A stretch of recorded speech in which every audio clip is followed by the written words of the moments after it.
Hello everybody, welcome to my first ever interview / conversation on the podcast. Today, my guest is Alex Fatu, one of my closest and longest standing friends, and this is a glimpse into some of the conversations that we have when we get the opportunity to come together. I'm really excited to bring this to the world. Today, you can expect to learn about the role of discipline and motivation in our lives, some healthy habits we have started and used, the power of deadlines and goals, how we plan to stop becoming thinkers and becoming doers, a look into our family lives, and plans for our future. Warning that the second half was recorded by a car microphone and not my good microphones, so the audio levels there and quality is much worse. Anyway, please enjoy and let me know your thoughts on the show in the comment section below. And yeah, just enjoy. This was really fun. I appreciate this, and I'm excited to do more of this style interview / conversation. We're live. It is live recording. Hello. All right. Hello. Number one podcast, or first podcast, not number one podcast. And the number one podcast in the world. Everyone says that, so yeah, say that too. Thank you for having me. Of course, wouldn't want anyone else. All right, so just a little preface. I've had these microphones for a while, so I've been doing quite a lot of thinking about what I wanted to actually make the podcast about. I think the core thing is like authenticity, learning, and listening, you know? So what that's could be better? Exactly. So yeah, let's just go for a fun ride. We're currently driving out to Guelph from Oakville, and I thought we'd have a nice long car ride. Perfect. Yeah, that sounds good. Yep. So, Alex, tell me a little bit about yourself. Man, now I feel like I'm in an interview. But you are in an interview. This is an interview. No, I'm just kidding. This is a conversation. This is not an interview. So I'm I guess fourth year now. Crazy to say that. Yeah. But yeah, going into fourth year, I'm in computer science and business at Waterloo and Laurier. And yeah, I mean, now I'm currently searching for co-ops, so a little bit of a grind, but yeah. That's good. That's a bit about me right now. I mean, nice. I like to play sports. My main one's soccer. You've had a recent injury though, so no more sports for the time being. Yeah, recent shoulder dislocation. So that was kind of tough. No more gym. But after the surgery, hopefully we'll get back to benching. Yeah. What have you been replacing your gym time with? Have you been doing anything else, like to try to sort of replace the gym, or has it just been cut out for now? It's just been cut. I mean, that's a good. The dislocation happened close to exams. So to be honest, it was just grinding for exams, and then I went to Sweden. Yeah. And then now we're back. So I guess now it's just I'll start doing physio to replace that, hopefully, yeah. Nice. But have you ever thought about, like, I've been thinking about this recently, doing either most of my gym and stuff has been like strength and bodybuilding based. I've never done really any stretching or like breathing, like yoga type shit. yeah. Have you ever thought about doing anything like that? So actually, during my my last co-op, I'd be taking the train like 3 days a week, and then in that 1 hour train ride, I started trying to just do meditations. Oh, nice. I got this app. I forget the name now, but it would just do like guided meditations, and then in the train it would be perfect. Before or after work, or both? Before work normally. Nice. After, right? Yeah, exactly. Because after work, you'd be a little more hyped up. Like, you know, it would be harder to chill. So I think morning meditations are more effective, to be honest. But yeah, it would just be like a 20-minute guided meditation. Just I just close my eyes and just Like breathing, follow it. Yeah, it's only breathing, like and then you just like feel your toes, feel your feet, feel your, both, that yeah. type of thing. Yeah. Like you just kind of relax all the muscles in your body, just breathe, and then I was gonna say then you can just think, but the point of it is to not think. So you kind of remove all the thoughts in your body, in your mind, I mean, and then it was nice. Yeah, I feel like it was a good start to the day, and it kept me more grounded. More grounded? What else did it do for you? Just grounding out, or did you feel I mean, I won't lie. So I did it for like, I'd say a month, and then the co-op ended, and then once I got back to school, environments changed, and then it stopped. But I would say, now that a new semester starts, it would be a good thing to maintain that continuity. Of course. And maybe not even 20 minutes, because I guess it'll be busier now, but like even 5 minutes, I feel like it still really helps. Yeah. And I guess it... Oh, that's a Cybertruck? Yeah, that's a Cybertruck. Damn, I think this is the first one I've seen in the wild in Canada. Ever? Yeah. Damn. Yeah. It's a big boy. It's massive. Sorry for the little interruption, folks. You don't get to see it all, but... I mean, dude, we're actually going to drive past the house later. That's up pretty far north. It's got a Batmobile in the driveway. Like, I'm serious. It is a replica Batmobile. That's with crazy. like, there's a few other supercars in the driveway. It's a house that's in progress. Absolute nice Might have to mansion. stop by, see if they have any co-ops open. For real.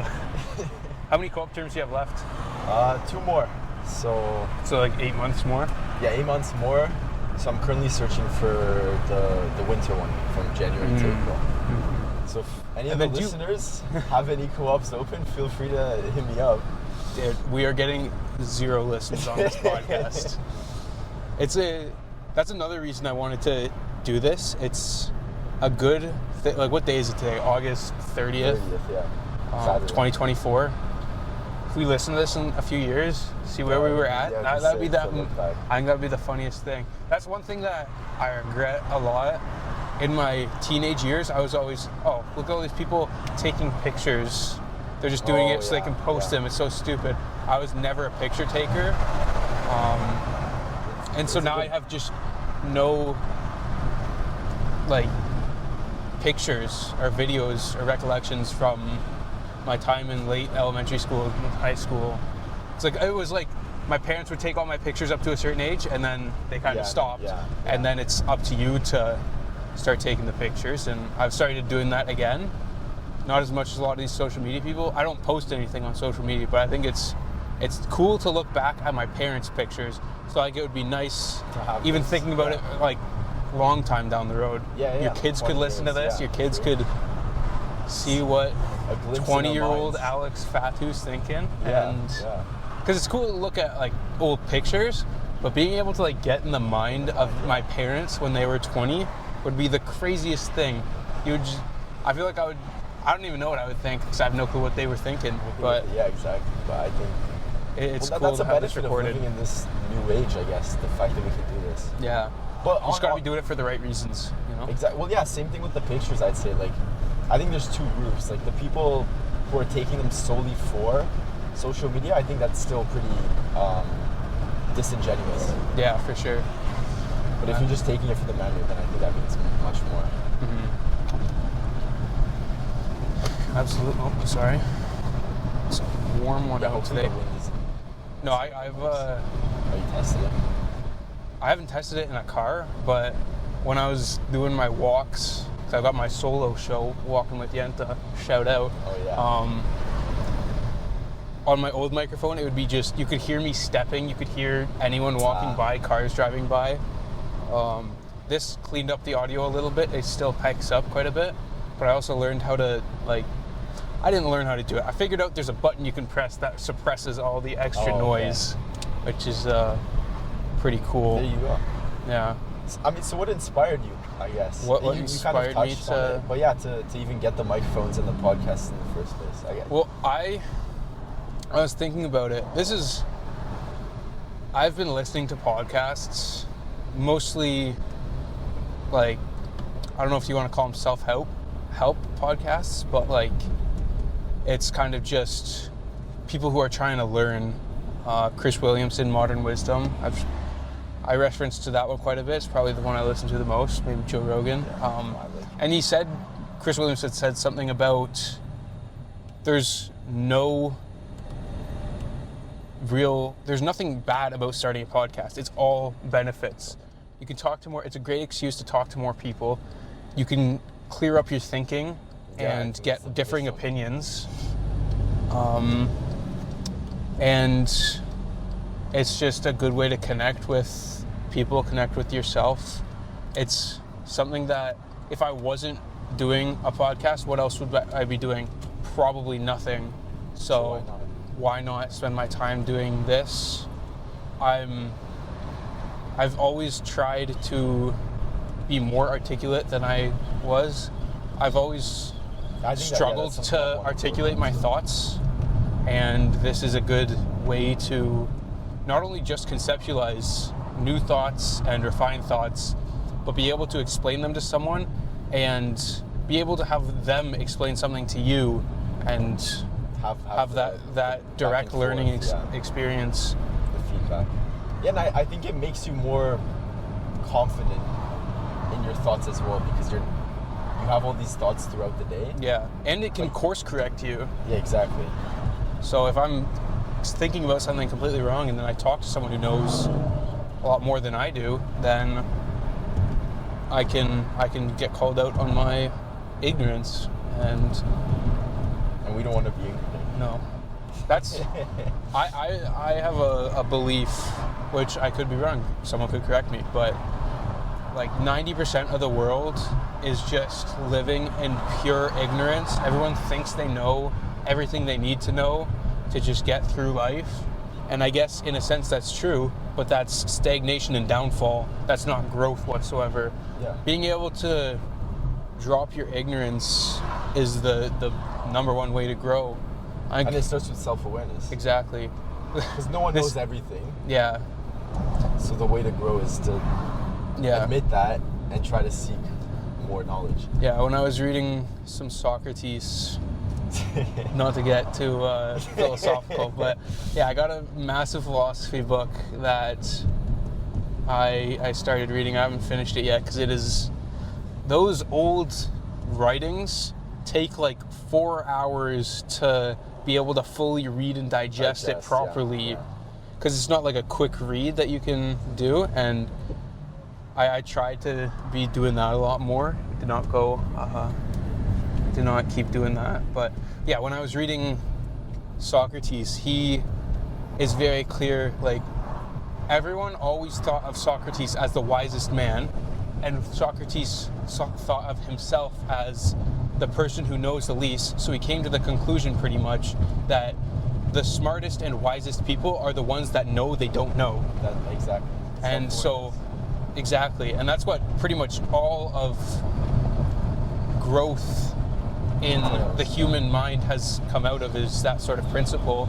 And that's really the reason why I wanted to do this, because I want to be wrong. I want to be, if I don't listen to this podcast in 6 months and be like, God, I was such a moronic idiot, then I wasn't growing. I wasn't getting better. And that's what I like connecting it to the gym, like a gym analogy. Progressive overload. This is my first podcast. This is the baseline. And I want to be able to see the progressive overload as I get further and further into this. And I feel like it's a good start too. Like benching a plate and a half, maybe 2. Yeah, we say that now, and then we're gonna listen to this in a while. I mean, I feel like it's all good stuff so far, but I'm sure one thing I wanted to say was, I think like an intelligent man is one who knows what they don't know, rather than admitting what they know. I kind of butchered that. But sorry, you try that one more time. Yeah, try that one more time. Get that. Yeah, that's the progressive overload that we need. That's exactly. Like, so there's people who think, so this is a better way to phrase it. There's people who think they're intelligent by basing it off of what they know, and by saying, I know all of these things, so I must be intelligent. But a truly intelligent person is one who admits and acknowledges everything they don't know. Yeah. I feel like there's a lot of ways to define that. But I think that's a good. It's like is it the Dunning-Kruger effect, where it's like a fake confidence? Like you start knowing nothing, you go up to a fake amount of confidence, like, oh, I think this is going to be so easy. That's where I'm currently at in the podcast. And then, no, I think I'm past that a little bit. And then you drop down into the valley of despair, like, oh my gosh, there is so much that I don't know how to do. How can anyone know how to do this? This is crazy. This is too much. To, okay, if you just keep consistent at it, get 1% better every day, then you'll build yourself back up to a real level of confidence and competence in whatever you're trying to do. That valley of despair. I feel like, there's two people. There's one that stays there, and there's one that admits it, and then they start trying to work their way up the mountain. Yeah, people go in one avenue to the valley of despair. They don't like it. They get uncomfortable, and then they'll go to another avenue where they get their false confidence.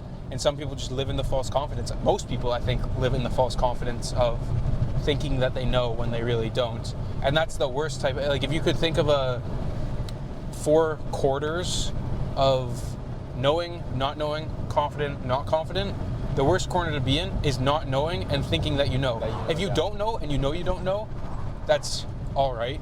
If you know and you think you don't know, I mean, that's kind of, I don't know how I feel about that one. Yeah. But if you know and you know that you know, not really many people are there, but that's true excellence. That's mastery. That's where you're trying to go.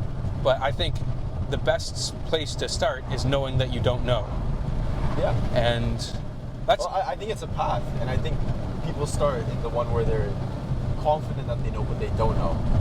And then step 2, and you just keep working your way. Yeah. I also was thinking another reason, we just get all the reasons out there that I started the podcast. Being comfortable, being uncomfortable is something that I really took. I forget who said it. I'm sure lots of people have said it. I don't know who said it first. I'm not going to get into a war with that. All I know is that it wasn't me. But being comfortable, being uncomfortable is, from a conceptual point of view, one of the best things that you can do for yourself. Absolutely. Like, that's a Stoic principle. Everyone is going to have suffering. It's all in the way that you deal with it. Yeah. And being comfortable, being uncomfortable is the best way to deal with it, because your mind is calmer, more focused, less scattered, and the more uncomfortable, like you could tell just by the start of this episode, we were both uncomfortable. Like it's a strange thing. Now we're 20 minutes in, and we're both kind of vibing with it, but it just takes that little bit of being comfortable, being uncomfortable, and once you're uncomfortable for a little bit, and you know that you can be comfortable, it's a mental frame that you can switch on and off. And it's a numbers game. The more uncomfortable situations you put yourself in, inevitably they become comfortable, and then you just become a more well-balanced person. Yeah, and then you just have to push the boundaries more with what you can get uncomfortable with. Yeah, I mean, we could do a blindfolded podcast. We could make this even more interesting. I mean, I wouldn't recommend doing that while we're driving, but we could do that. That's another thing I was thinking about talking to someone with. I feel like a car ride is a good spot to do it. I don't know how the audio is going to be with the windows down. AC's broken in the car, so we don't we have to keep the windows down, or we're just going to burn alive in here. But I was thinking, is it best to set up a little shanty studio for these first few episodes, or is it best, I've got the wireless microphones, just go out to parks and go for a walk like I do with my solo shows? Or do I like sit down at a bench like that just on the side of a road and talk to someone there, or a picnic table? I feel like I could do all sorts. Yeah, Zoom do all even. Of them. Yeah, Zoom. But I do think this is more. It's easier to get into. Yeah. Because we're both looking at the road. We see changes in scenery, so it's easier to let the conversation flow. Yeah.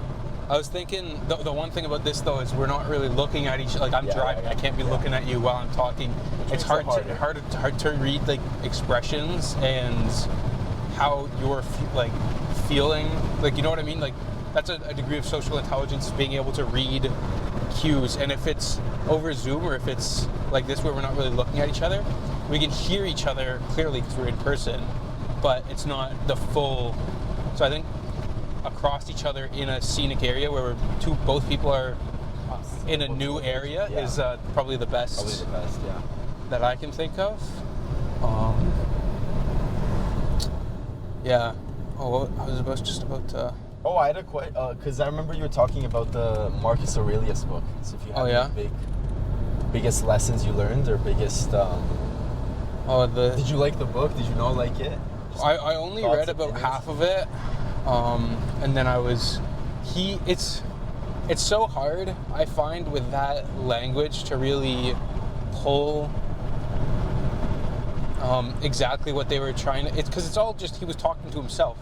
So it's hard to figure out the context in which he was trying to get the message to us. I would say I did learn some things that Marcus Aurelius, being head of one of the...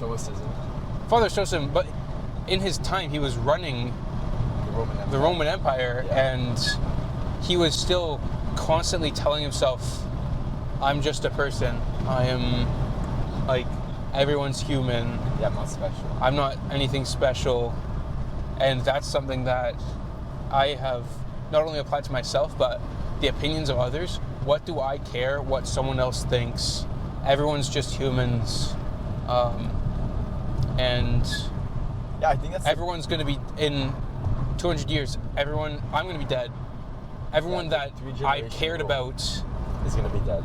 And everyone who, like, I cared about their opinions and their thoughts of whatever I was doing, they're also going to be dead. So I think that's an Alex Hormozy quote or something. Within but 3 generations, you'll likely be forgotten. Yeah. Which is, I guess, kind of sad to think about, but it's also freeing. Liberating. Yeah, it's liberating.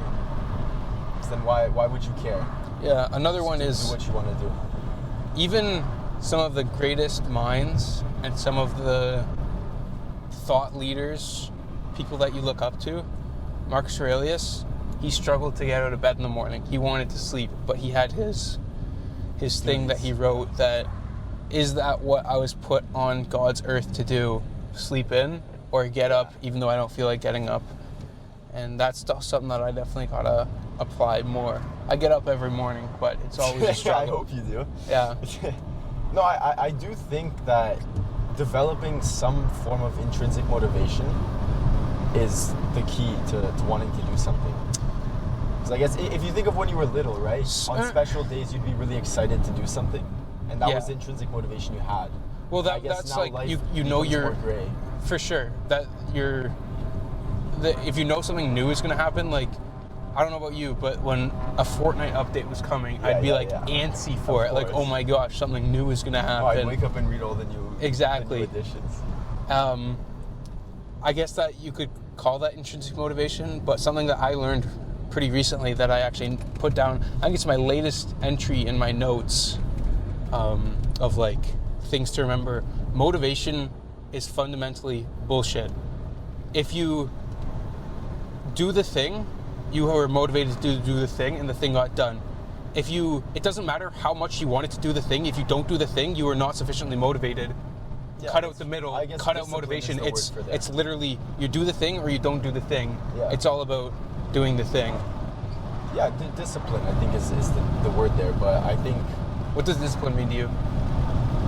Doing something that you don't want to do, regardless of, like, because you said you would do it. Or just staying true to a goal, or that's a good question, actually. I got to think about that one, but I guess, like, continuously doing something or going towards a goal, whether you want to or not, just because you said you would, I guess. I think discipline to me is keeping your word to yourself. You said you would do this then, so then you have to do it, because at the end of the day, you have people supporting you, have family and friends, but you're the one that has to keep yourself the most accountable. So I think discipline is... Yeah, I like that. I've been toying with this idea. I'm not sure exactly where I got it, but it's... After that, I'd want you to say what you think discipline is. That's what I was... gonna, that's what I'm getting at. What my... I think that your conceptualization of discipline being, like, if I said I'm going to do this, I said I'm not going to eat junk food from whatever time to whatever time. I said I'm going to get dialed. I have to do this. That's discipline. If I don't do it, I'm not disciplined. I think that has been my conceptualization for a long time, but I think it takes different forms depending on what you're doing. With the task. I think if discipline in terms of getting something, like accomplishing a goal, is basically just faking obsession. If I'm obsessed with video games, as I was for a long time, I was waking up before my parents got up so I could get on before they knew I was on the game, so that they wouldn't have to see me start and be like, oh, do this before you, and I would be on late into the evening. I was obsessed with it, obsessed with getting better and obsessed with learning and improving. And say you wanted to get better at podcasting, even if I didn't enjoy, I am enjoying this, but even if I didn't enjoy it, if I acted like I did enjoy it without enjoying it, that is discipline. It's Mike Tyson saying, discipline is doing something you hate but doing it like you love it. And that's what I try to do more, because it's like bravery or courage. If you are scared of something and you face it, that is courage. You can't fake courage. Yeah. So you can't fake discipline if you're doing the thing, regardless of whether you want to do the thing or not. Doing the thing is the discipline. Yeah. No, I like that. But I would say you could combine all three as synonyms. I'd say motivation, obsession, and discipline. Because when you were saying your definition of... It's all about the action, your relation to obsession, I would say that's kind of motivation. For example, if you're doing a side project that you really enjoy, again, coming back to the waking up in the morning and having that intrinsic motivation, I like being excited for going to see the presents under the Christmas tree. If you're obsessed with that side project, that's what gets you out of bed that morning, because you want to tackle that problem and you want to just continue working on it.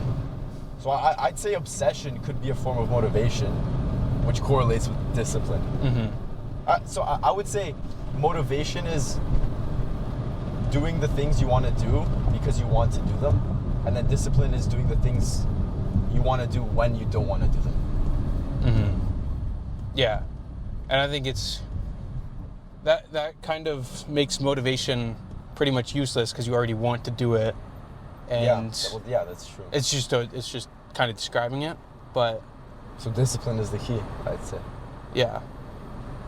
For sure. That's how do you try going by really quickly? Sort of. We're not even halfway there, but yeah, that is true. Could you pass my water? Yeah. Thank you. Water break. A little water break. We'll return after the break. A word from... We don't have any sponsors. No sponsors yet. A word from me. No. What's the green one that Joe Rogan has? AG1? AG1. Oh, I was thinking about trying AG1. I don't know. I'm sure it would help me, but I don't think that it's necessarily a big mover in my life right now. Yeah. It's I've like tried if you it once from did a you? friend, and he. Did you feel dialed? No, so I just had a couple sips. I just wanted to see how it tasted. It was not bad. He was like, "I'm so tired of it," so I can imagine after a while you're like, "I hate the taste of this." But it wasn't that bad. It's just like a green smoothie. Mm-hmm. But I didn't really feel... Because it's mostly vitamins. Yeah. So I guess it's just like taking a multivitamin, essentially. Yeah. It's... what I would say is vitamins, as helpful as they are, it's more important to me to get my big movers, like macros, fitness, like eating right, getting the proper protein intake and all that, more than the micro. The micro, like... Actually, that's something I wanted to talk about, because I got very into supplements last co-op, actually. Because I just had some time. That's when I started getting into the gym more heavily. Mm-hmm. So once I got my protein dialed in, I started researching like the auxiliary, I guess you could call micro. And then at one point, I mean, I'm sure Owen's seen my supplement stack, but I have like... You had like a entire shelf. Like a car dashboard's length of Of supplements. Yeah, I think it was multivitamin, 25. supplements and stuff. And I did notice some of them helped, especially I'd say the key ones.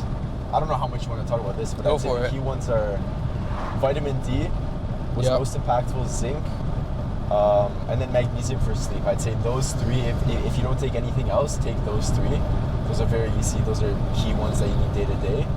But then I started hopping onto like more like niche ones, I'd say as well. Like C, B, vitamin C, vitamin B. Yeah. I mean, I guess those are niche, but yeah, like most people don't take those regularly. And then I started taking like L-citrulline. One that I liked for sleep was L-theanine.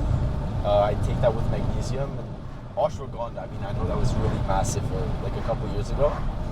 That one's also pretty good. But I'd say in general, I mean, if you can afford it, I would say it does help, and it helps, but it shouldn't be like the focus. Mm-hmm. Like one pill is not going to save your life. That was probably the biggest. Obviously, it's common sense, but like the biggest realization I came to. Yeah, because if you think it's supplements, Yeah, supplements, supplements. literally exactly. means on, like to the side of, in addition to. So yeah, I've only ever, vitamin D has been a big one, because my parents learned about it a while ago, and they're like, vitamin It's D, good. very It's good, which is Yeah. true. Sun is good, vitamin D is good. I have honestly never noticed a difference. I do take vitamin D do you during the take? winter, during 8 months, I think, of the year. I think there's like a rule, if the month has what is it? I know what you see. Yeah. There's a certain rule, but it's like Ends 8 in months. An R or something? Or Y. Ends in a Y. July. It's January, February, March. Okay, never mind. Cut that we'll out. figure Cut out the that rule out. at some Cut point. No, you're that- not. Jamie, cut that out. But yeah, vitamin D and creatine, I cycle on and off. You don't need to cycle it. But I find creatine, honestly, I don't really feel that big of a difference with any of them. I just don't, it just doesn't cross my mind. Maybe it is helping, maybe it isn't. It doesn't really matter. If I take it and it does nothing, whatever. If I take it and it does something and I don't realize it, good. It I've also never depends tried. on the dosage. Like Yeah, for I think I vitamin do D, I was taking 300, IUs. whatever metric they're in. Yeah, IUs. Because Yeah. so what I was taking is during the winter I'd be taking like 10,000. Why? So it'd be like, well, because I noticed, I genuinely noticed. Isn't that like a effects, bottle at no, a time? No, so we got like these bigger pills where each one was like 2.5K. So I just take 4 a day. And I genuinely noticed a difference. Like within the first week of taking it, maybe I was deficient. Yeah, there's a mishap with one of the cars in front. These cars, there's some cars on the side of the road, and one just tried to do a U-turn in the middle of a 70 street, so. But one's a great driver, so we're chilling. That's fine. I noticed like immediate effects. Really? Like even in terms of things as simple as getting out of bed in the morning, I was just more energy? energetic. Yeah, more energy. In terms of hormones, I guess those were on point more as well. Do you have anything to back that up, or just the feelings? Like there was some. What the heck is happening? Okay. Keep I don't know going. how in depth you want us to go here, but like in the morning I'd feel better, you know? I'd feel like how things should be. So yeah, and in general, yeah, just more energy. So then I realized, why should I stop taking it? Like just because people recommend a little less. And then I did more research, and it kind of like people who are deficient take 50,000 a day for weeks up until months. So I think it's good, and it builds up in your system, so you don't need to take it for forever. So just have like some periods of time where you build it up. But I mean, going away from supplements, not to. I'd say the last thing was, one thing that I really like doing is taking 4 eggs in the morning. So one thing I do is Taking 4 eggs. 4 raw eggs in the morning. Every morning. I've been doing it for a year and a half, and that as well has helped with focus. But what about salmonella? Yeah. I always hear that. I mean, so my supplier is our neighbor who has a farm. So luckily they're farm raised, organic, but no salmonella yet. And I feel like at this point you build a tolerance, and I've noticed really good effects from that too. And even in terms of just protein intake, and now that I haven't been able to go to the gym, I feel like that's probably one of the only things holding on to some of my muscle mass at this point. Yeah. Yeah, I haven't never went really down the rabbit hole of supplements. Like protein powder I can't take because I have like a reaction to it, unfortunately. Really? Yeah. It's not even the best quality. Like, you're better off just eating real food. Yeah. I've actually heard, and I guess you could say it's a conspiracy theory, but for protein powder, it's essentially like this side product from when cheese is made. And essentially it's a waste product that used to be thrown out, and then they realized we can capitalize on this, we can monetize this, and then they started selling it as protein powder. And it is protein, but it's essentially the waste of a main product. So if you think about it, this massive billion-dollar industry is just not even the best quality protein you could get, and people live by it. So you're better off just eating real food. Yeah. Luckily, I get sick from it, so. There you go, built in. Yeah, it's built in. I don't need to take that creatine. Yeah, I've been really focused on what people call like the primary movers. How much exercise you're getting, how much sleep you're getting, what food you're eating. How many wins you're getting throughout the day, I think is also. Yeah, that's it. That's like for accomplishing stuff for sure. Oh, but I'm talking like health. Yeah. Right now, what's your relationship with sleep? Like, how much sleep are you normally getting? That's a variable question. So depending on the time of year, you go through like different seasons. It goes into seasons. Yeah. So when I'm on school term, it's probably my lowest, which is not good. But I guess I was about to say I guess I have to because of the schoolwork. But if I optimize my time in a better way, then I could, and I prioritize sleep, then I could always fit in 8 hours. So I guess I need to work on that, to just time management. But what I noticed is during my co-op terms, both co-op terms I've lived at home, and my eating was the best there because home cooked meals from my mom. That's also yeah, and that's also the most gym I've ever had. So I guess those also relate to it, nutrition and fitness. But those are the months where I get the most sleep, and I also feel the healthiest. I always come back to that school term looking the best I have, and then within a month I kind of lose the look I had. You're back in the school environment. I'm back into the school, and it's a little draining, I'd say, but yeah, like I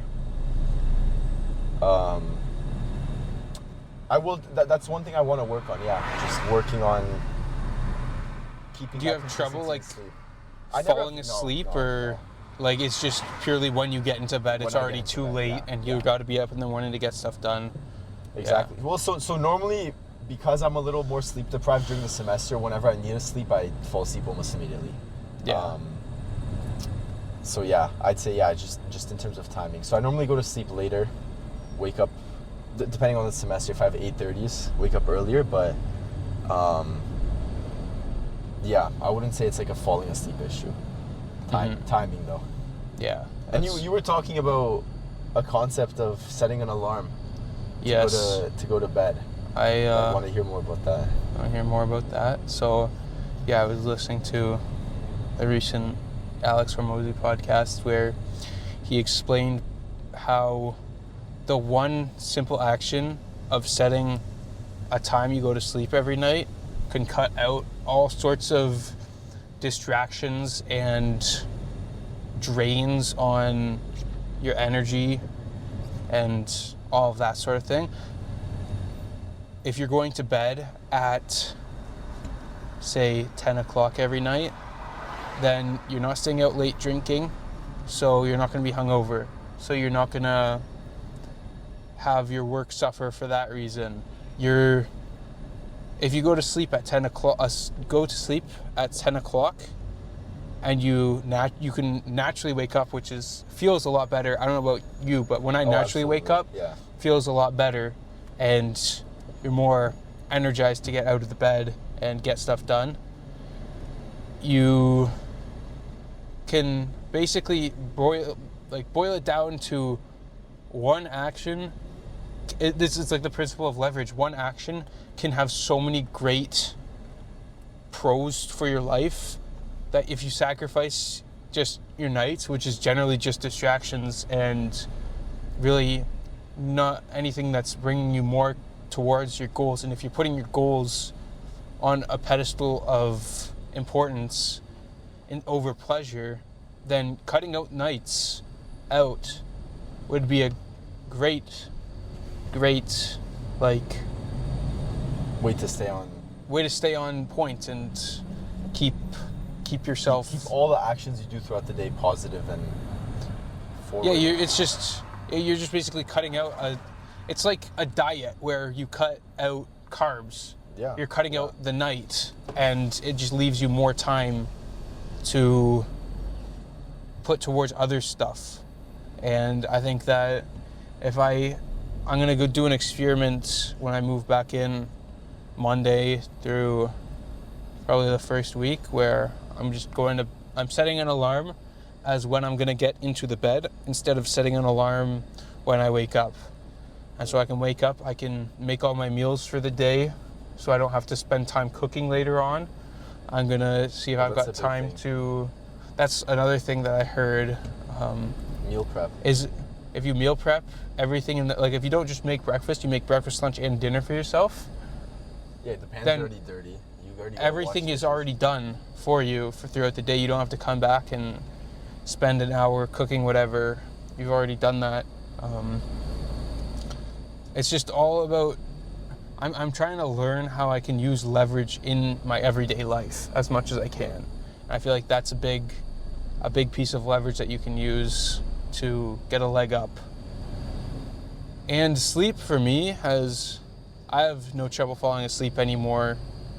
It's all about waking up energized. I'm constantly not feeling like I have enough energy. Even if I get an 8-hour uninterrupted sleep, I just constantly feeling zapped.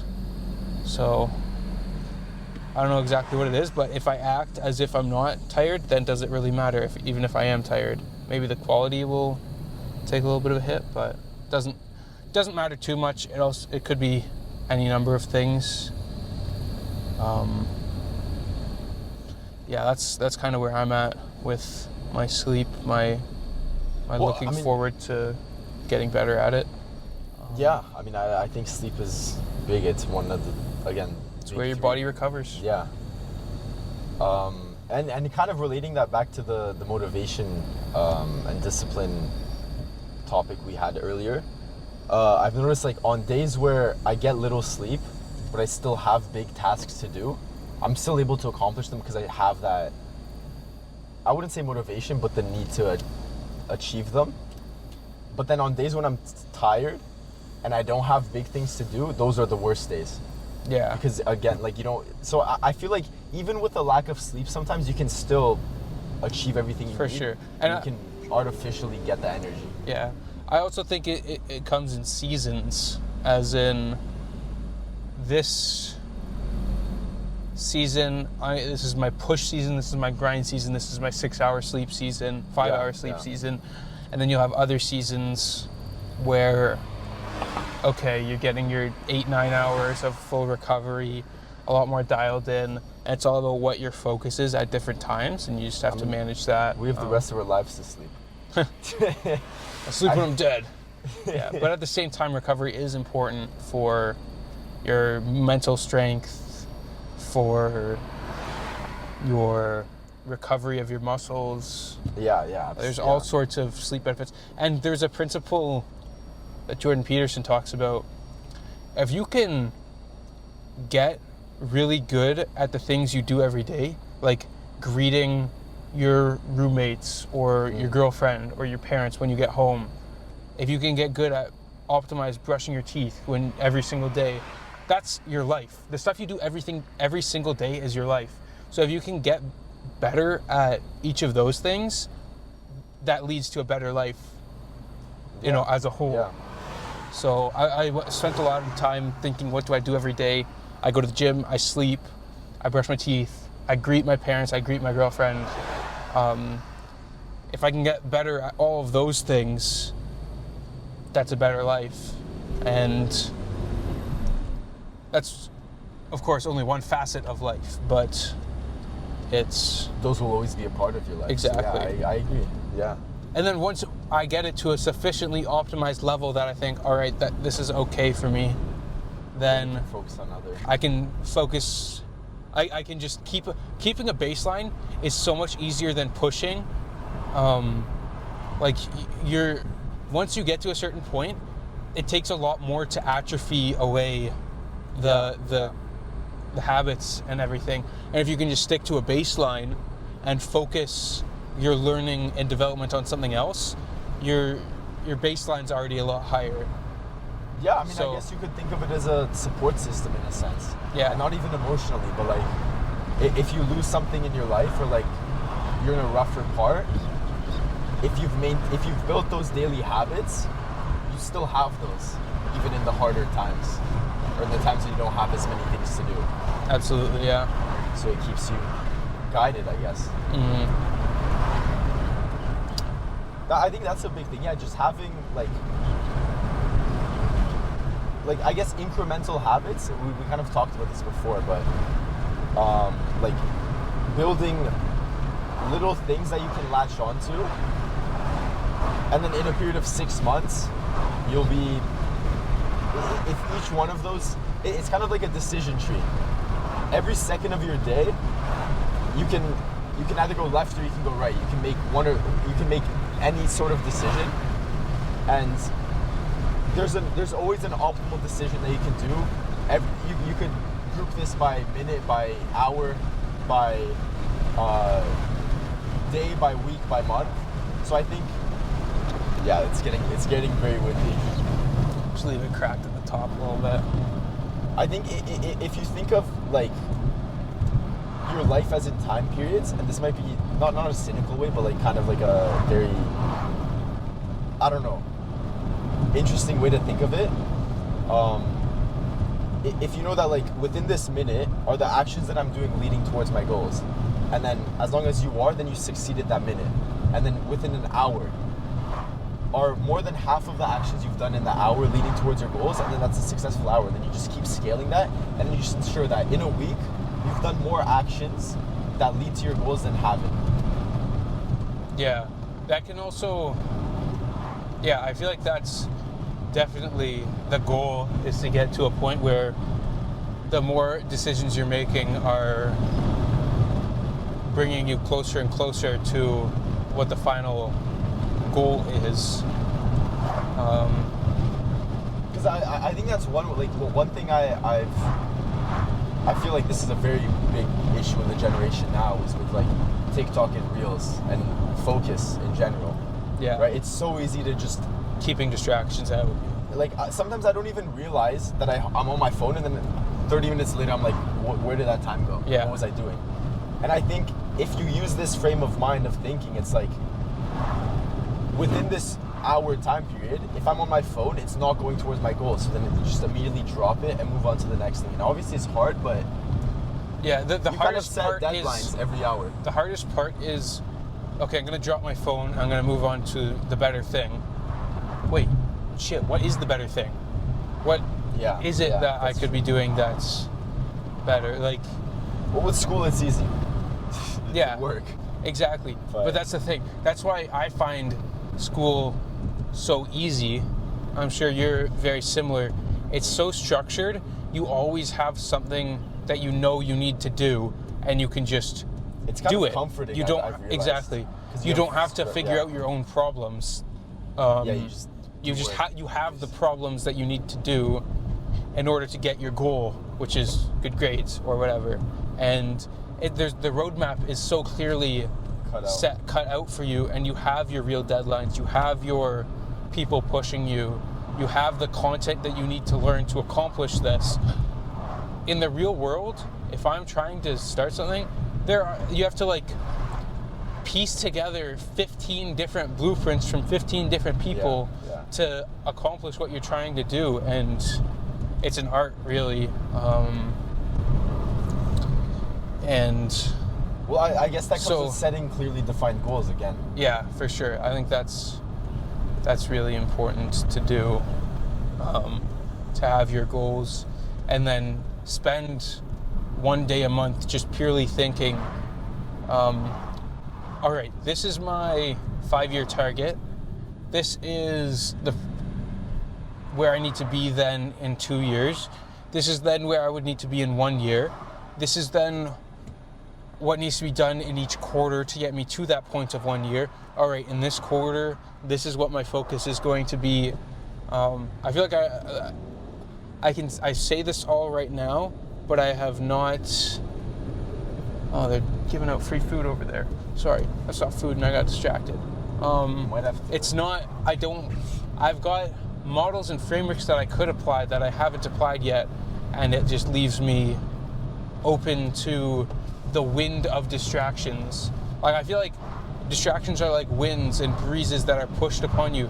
If you've got your foundational goals, you're not going to be moving. But if your house is built on sand, any distraction that comes your way, I always thought, this is like a new thought that I'm having right now, where the Bible parable with the house that's built on the stone versus the house that's built on sand. The reason that you need to build your house on stone is not necessarily for a crazy hurricane, but slow degradation over time with distractions can easily take away thousands of pounds of sand. Yeah. So, and if your sand is your time, if you consolidate it all into a rock, you've got a focus and a clear spot you're standing. If you're sand, you're blowing everywhere. And so I feel like I am blowing everywhere right now. I am not as dialed into whatever my goal is. Yeah. I mean, I agree. That's a really good analogy, first of all. I like that. But I'm the same way too. So I think it's just defining these clear-cut goals. Yeah. Which is that's one of the answers to life that people search. Yeah. Because for the longest time with everything, there is such a wealth of knowledge out there. Life is not about the knowledge that you can accumulate anymore. It's all about how you can apply it. I've just been absorbing knowledge and knowledge and knowledge. And it's like I feel like I'm a never-ending puzzle. Like, you know how a puzzle comes in, like a jigsaw puzzle comes in a box of 1,000 or whatever. Yeah. It just comes in a box. It's all jammed up. Okay, I think this is the house with the Batmobile, just to say. Yeah. Oh, wow. That's crazy. That's wild. But, yeah, so my life feels like all of the knowledge I gain, I can attribute that to one puzzle piece. And I feel like I'm just throwing puzzle pieces into a box instead of sorting them and starting to solve, put the edges together, find the corner pieces, like putting it into a full finished thing. I just keep throwing extra puzzle pieces in there, which makes it harder and harder to solve. That's why I like the idea of primary movers. If I have a 4-piece puzzle, like one of those children's puzzles, I can put that together in no time. So I've got my primary movers. And then you can add pieces later. And I just keep adding. Start the foundation. Yeah. And you just keep. I feel like there's better analogies, but that's how I think. I just keep throwing more knowledge into me, and you feel. It's a form of mental masturbation for me personally. Whenever I'm listening to podcasts, and whenever I'm reading books, I'm learning so much. I'm gonna be so good with this knowledge. I can finally start doing something. Oh, look at that book. I can learn so much more. I can add this to my wealth of knowledge now. You just have to start I just have to start. And I think we're both similar there. Like, we're thinkers, but we enjoy thinking. Yeah, which is a real issue. It's like analysis paralysis. It's not good for us to be thinking so much. And that's why I think meditation, I've never really meditated I've never really thought about, like I've thought about it, I've never really taken a serious approach to it, but the more I think about it, the more I can get less thoughts in my mind. It's like paradoxical almost. The less that I think, the more I will be able to get stuff done, if that makes sense. Yeah. Because I'll have... And I feel like deep down in your heart, you know what you want. So Yeah. Sometimes you have to put your brain away and just do what you and know that's deep down you need to do. That's always something I've also been, and I know you too, there's so many avenues. Oh, I could do this, I could do that, I could do this. I'm very bad at committing to ideas. Yeah.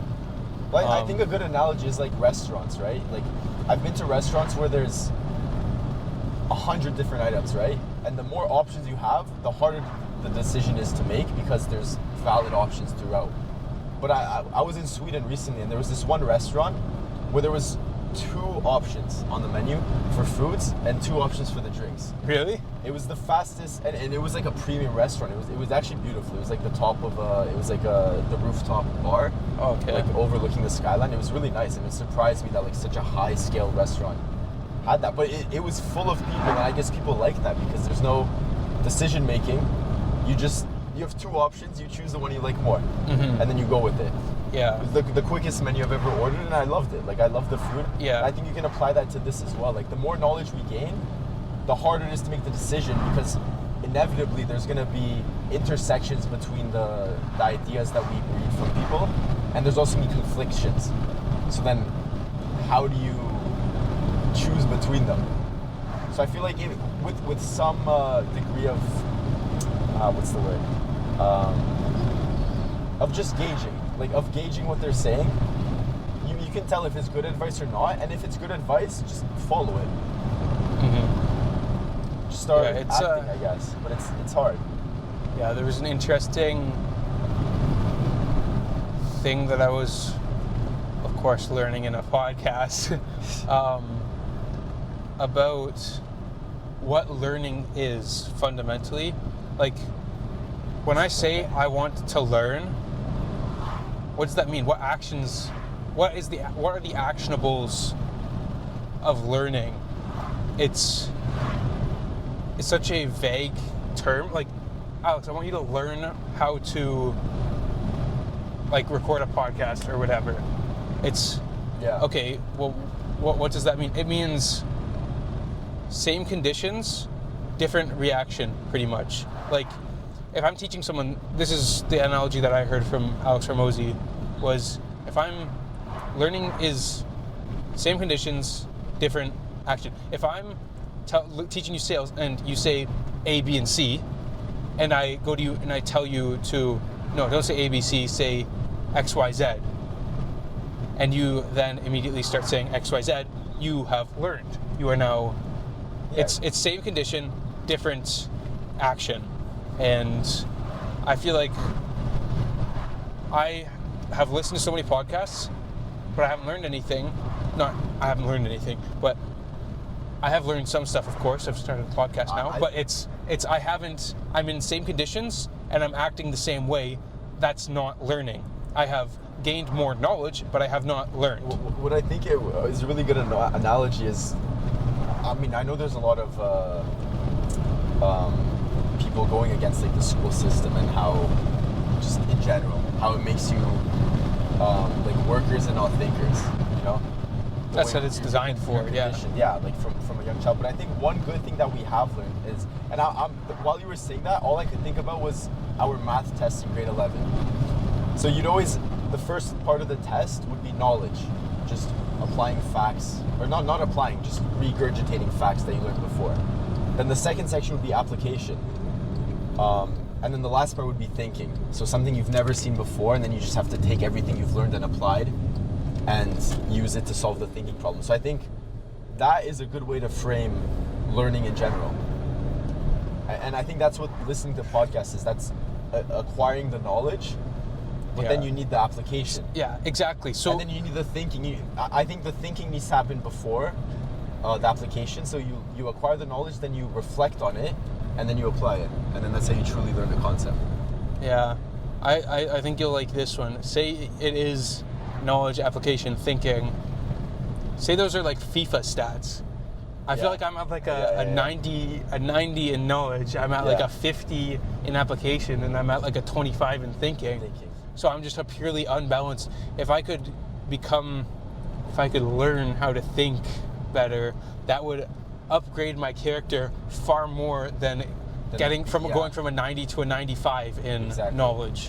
And I think a pessimistic way of thinking it is that it's a zero-sum game, and that we have like a bucket of 300 and you can, or not of 100, and you can partition it wherever you want. But I think even now it would be good to reduce that 90 to like a 70 and then bring up the other ones. Yeah, I mean, you don't even have to reduce it, but you just, that's what I was saying about maintaining. If I just maintain this, if I have this wealth of knowledge, maybe it'll atrophy to like an 88 while I get my thinking from a 25 to a 60. I'll be a much more well-rounded player in the game of life. You can always add more RAM to your computer after. So but you want a good processor to begin with. Yeah, that's what I've been thinking about. What do you think are some of the prime movers that you could get better at in your life to sort of just increase your overall life score? If life is a game, what are the attributes that you are trying to get better at? Not even maximize, just that you want to take from a 0 to a 1, that you want to become. Yeah, you could maximize some of them. You could have a phase of maximization of, say, communication. That would be very important. But if you're just not good at all at creating a presentation per se, then you get from a 0 to 1 in that and practice that. That's a big skill. I'll answer that in a sec, but one thing I thought of while you were saying that is like, we have a lot of things in our lives that are zeros right now. We have a lot that are maybe like 10s, 20s, but we have a lot that are zeros as well. And going from a 0 to a 1 is 100% increase. Whereas going from a 10 to a 20 is the same thing as 100%, but it doesn't add as much incremental value as going from a 0 to a 1. Well, 0 to 1 is technically an infinite increase. You know what I mean? Yeah. You know, okay, a 1 to a 2. Going from 0 to 1 is the hardest part of anything. Which makes it, I guess it's infinite. It's like inertia. You don't have any momentum, and life needs momentum. But to go back to your question, I think it comes back to being uncomfortable.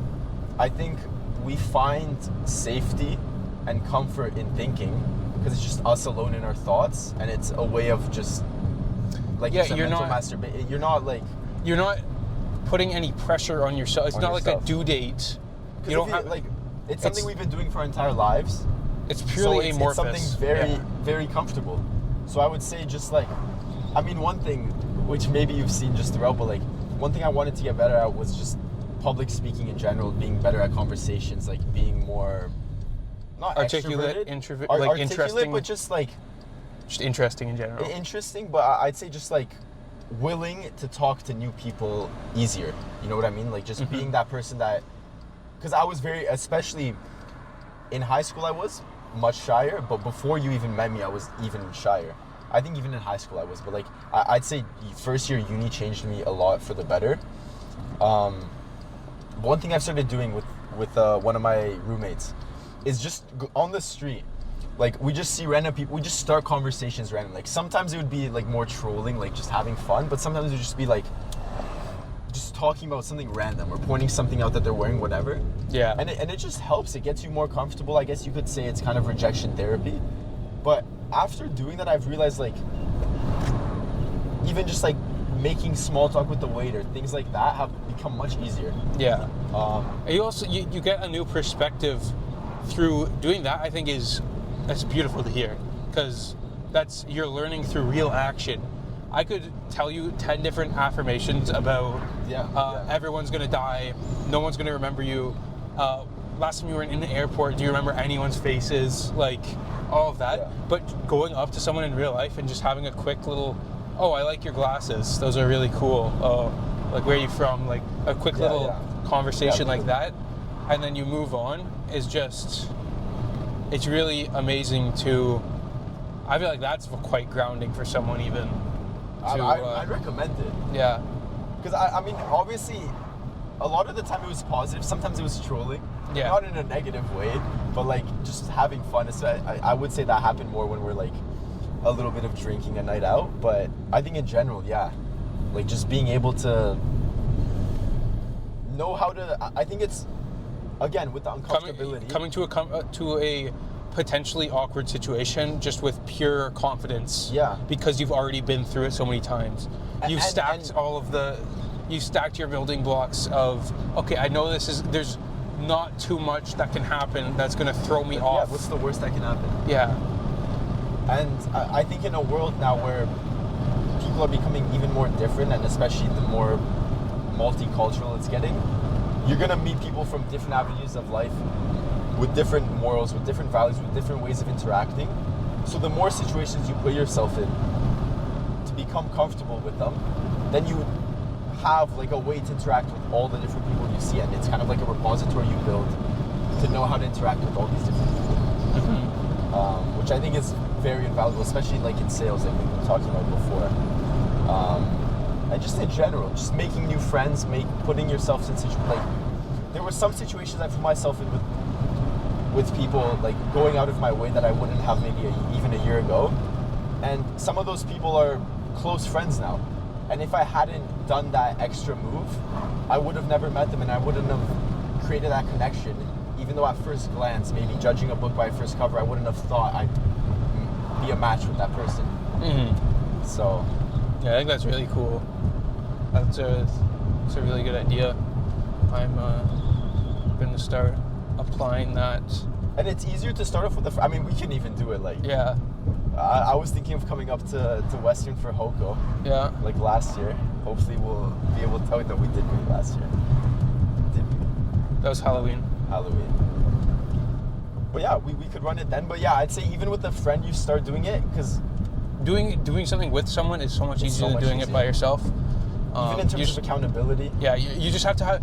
If we're both aligned on our goals of being comfortable, being uncomfortable, and new conversations with new people, we both have an aligned goal, and it's going to be so much easier. Two people with an exact aligned goal, and we know what we're going to do, is... it's like the dream. Exactly, and I feel like we have a lot in common. Obviously, we wouldn't be friends otherwise, but... Yeah. We've known each other for a while. We have a lot in common, but we still have a small part that's different, and that also helps because you provide new perspectives, and you're aligned in the goals, but you can still provide a little bit of like nuance to what you're feedback, and even like maybe don't do that there. Yeah. And then you kind of you might come off like it's so much easier being an outside perspective on something. Like, oh, that's a little bit like unconventional. Why do you do this? Like, and if you don't even realize that you're doing it, then you have to ask yourself, oh, why am I doing this? Like, exactly. Yeah. All right. I think we're gonna pause the podcast for now. We are coming up to first destination, Melena's house, to drop off some stuff. That was a a solid hour and 6. Hour and 7 minutes. Thank you for having me. Well, we're gonna continue this on the drive home. So I'll see you.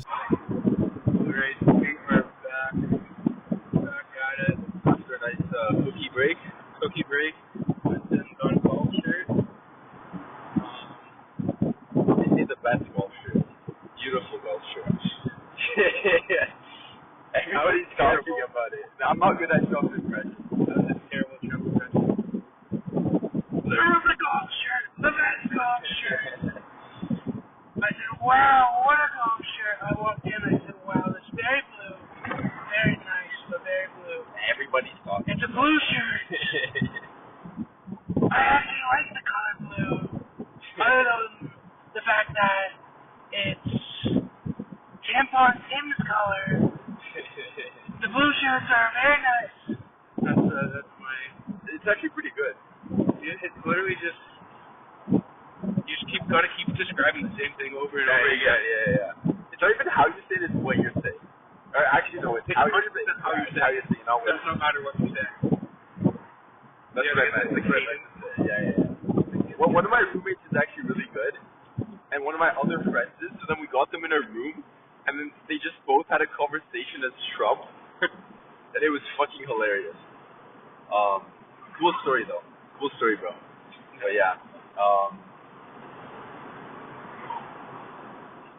Now it's a very scenic route.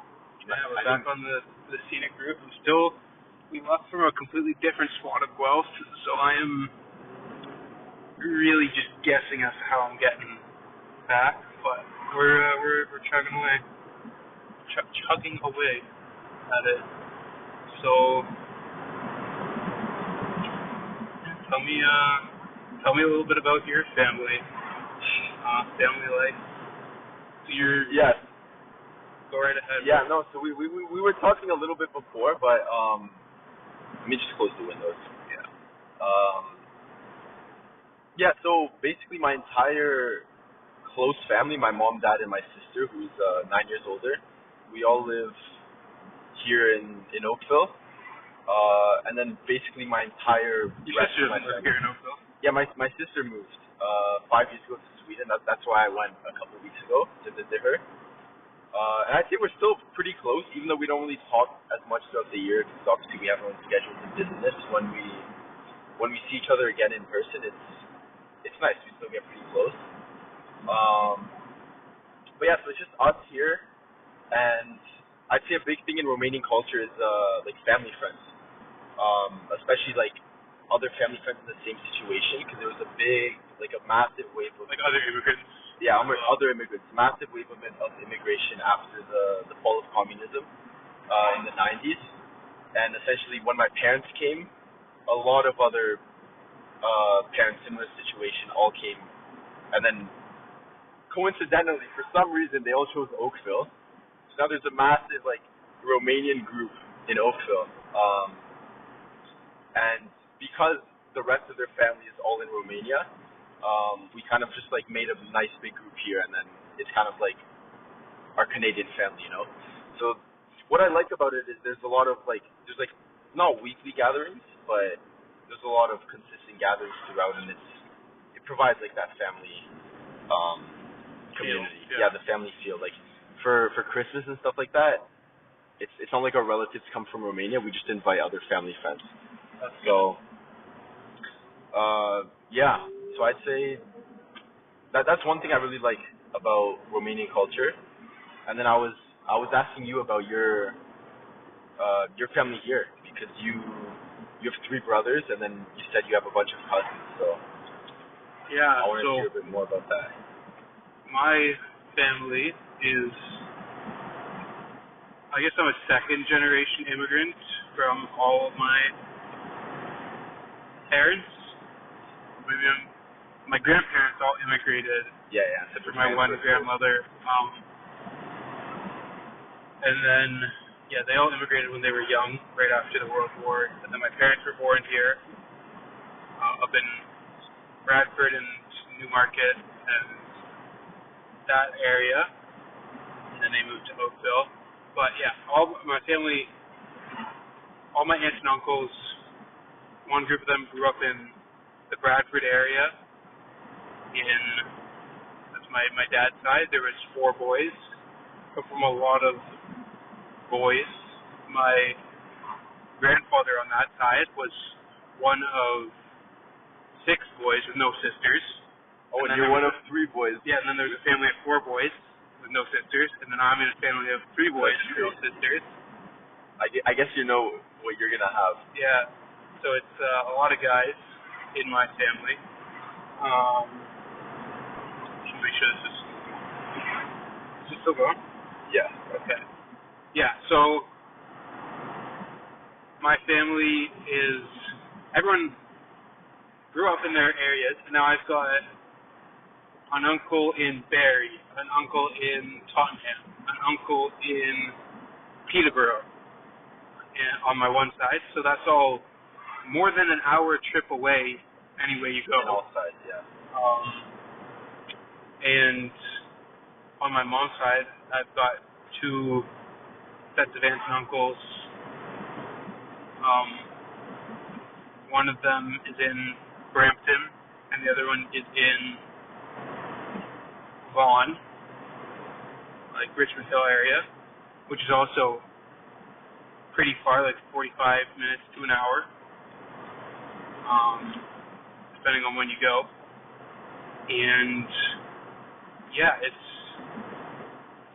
always been like we'll see each other Easter, Thanksgiving, Christmas. Does the whole family go? It's whole like a massive family gathering. Yeah, so it would be like I would have one day with my whole dad's side. I would have one day with my mom's side. And it would be the whole family for the most part. But a lot of my cousins are like in their early 30s now on my mom's side.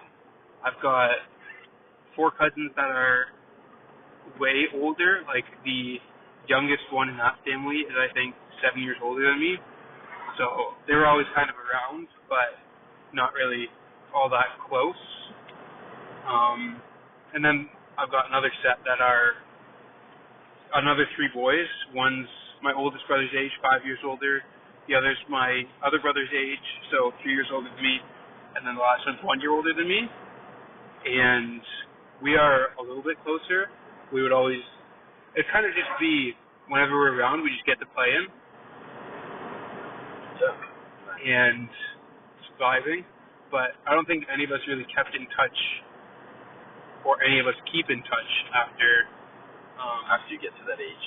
After we're at like the age now that we just kind of see each other. One of them just got married. We were all at his wedding and caught up again, but we hadn't seen each other since maybe Easter. And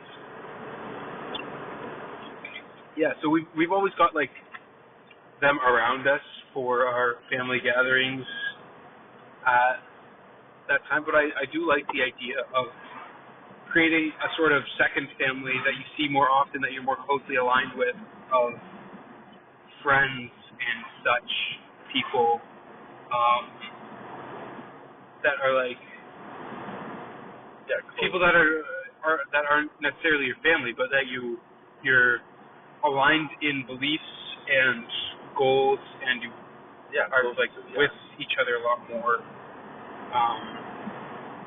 And that's something that I think is going to be really important. Especially once we graduate, too. Yeah, once we graduate, once we're out in the world, like having those types of people that you can rely upon, having a good community like that. I think that's mostly like the default. I would say it's probably like a church community for a lot of people. Like I know like the same people I went through like Sunday school with to youth group with have all been the same at my church over the years, and now we're all in university and much closer. To some of them straight away, but it's all like that.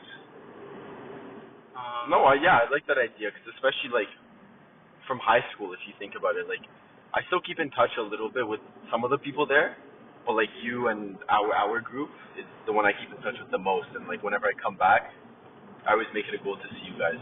Yeah, and I think it's nice that we always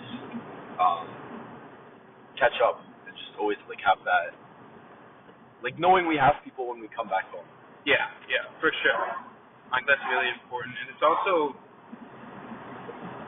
it's nice to have a network of people that are all in different walks of life that you can call upon for different perspectives and that sort of thing, where you're like aligned in some things, and as you said, different in other ways. You get like a nice unique perspective, and I just think that's something that's going to be important moving forward. I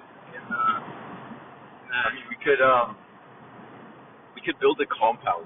Dude, when we grow up, and then we all raise each other's, like, we have boys, and then they all like grow up together. It's kind of like a you know. Yeah, that's I think the goal is to, like, I mean, I was thinking about it. That would be so sick. I feel like that's also how cults get started. Yeah, like, I guess. Build a little compound with your friends, but I think that's like the ideal goal. I've never really understood like the suburbs where you move in somewhere that you don't know anyone, and you're hoping that you have a bunch of normal people who are like-minded with you around you. But you don't know that's going to be the case. You might be around a bunch of people who just live in their own worlds. They don't want to get to know you. And if you go out with the intent of having the people you want to be around you, it's good. And it's not the key there is that the people that you want to have around you, you want good and honest people that are going to give you real feedback and not just going to be nice. Like, call you out when you. Yeah, if you can't trust someone's yes if you can't trust their no. If they're not saying no to you or telling you you're wrong and trying to correct you, then you can't really trust them that much. I think that's really big. Yeah, so I think that's like one of the characteristics of a great friend compared to a good friend. Yeah. Because there was just I think yes man and friend versus not friend. A yes man isn't really a friend. Like, someone who doesn't push back at you at all, they're not helping you to grow, and they're kind of just a suck on your time and energy if they're not going with you. Yeah, they could be fun, but they're not actually helping you grow. It's a drinking partner versus a friend. Yeah, exactly. Like I wouldn't rely on that type of person when I need help. Exactly. And that's the key. You don't want to just have a bunch of drinking partners. You want to have friends. Yeah. True. And I think that's like the dream goal is to be able to raise a family on a compound with other families that are really like-minded and want the same for everyone. And then that just makes everything so much easier, and then you can pool resources and like work together like mad, and it's just better for everyone. Everyone has their own little safety net within the group. Like if we're all three of us are working on something and one of us fails or one of us has like a major setback, they can, like, the other two people can prop them up for a little while, and then you help. Because that's the thing, like, going back to the suburban house you were saying, obviously that's nice, and for a lot of people, they enjoy that, but that's how you just get comfortable. I feel like if we stay in an environment where we're all pushing each other, that's how you just continuously grow. And then there's still a support system, and if there's families there, the kids can still be raised in a nice environment, but then we're still pushing each other. Or a farm. Now that we're passing by farms. Yeah. I mean, that's kind of like the compound. You just buy up a farm and build up a bunch of houses on it. And you work together. And I also don't think it's, I think a compound is the best spot for kids to grow up. Like, being around a lot of other kids and the social development is. There's social development there with people that you know are not like creeps, and like it worries me seeing like social media and stuff, what kids can get exposed to on the internet. It would definitely be a lot harder to manage. Everyone would kind of need to set their own ground rules, because that's not just managing a husband and a wife's two differing opinions. This is managing like 6 opinions. It's like 3 families of how the kids should be raised. So, but if you all align, then you can trust that. You just have to have a big alignment conversation about it at some point, and so it's that would be very cool to. And I think it would be fun even for us. Oh, for sure. Because I feel like we could all push each other that much closer. Like, being in different towns, like, it's hard to keep each other accountable. It's hard to see what the other person's doing. Like, if I'm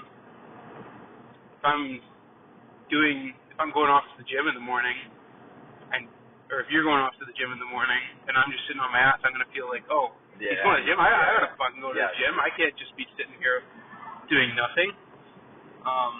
So it's like the closeness of each other, we push each other a lot more in that sort of regard. Yeah, for sure. We'll be right back. We are back. I just had to answer a phone call real quick. For my mother, I will always answer your parents. Always answer. It's a good lesson. It's Yeah, keep the family close, you know. Oh, yeah, but one thing I was going to say, which I am forgetting at the moment, With regards to family? no, yeah, about the compound. Oh, yeah. So, to relate it back to my sister, so when she moved to Sweden, she went there not knowing anyone. And then she made some of the best friends of her life there. So close that, like, after 6 months, she moved in with, like, 3 of them. And then those years where she lived with those 3 of her closest friends, I think they lived together for 3-4 years, were, like, she tells you, the best years of her lives. And then now everyone's getting married, everyone's getting their own places. And it's like the end of a chapter. And obviously it's change, which is expected, given, like, the current standard of how you grow up and raise a family and move out. But this compound would be a way to continue that.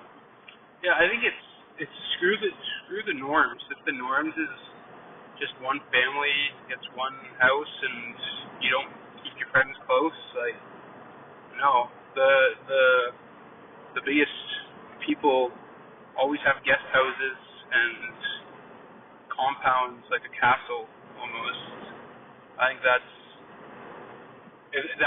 a strong goal to have, and that would be really cool. It might take a few years, but that would be a good driving force for good. Because even in terms of the education system, I mean, this is more of a heavy topic, but, like, I haven't thought about this fully yet, but, like, and I haven't been veered towards, like, wanting to homeschool, but it's always been, like, a potential. And I guess this could be a way, like, if we all live together, where our kids would be socializing together like they would in school, and they'd still, if we chose to put them into school, like, they'd still be able to have, like, their home where they have, like, an untainted community, an untainted, like, environment of the world. Yeah, it's where we also can still influence their thinking. Yeah, it's also important to always be talking to your kids. What are they teaching you in school? Like,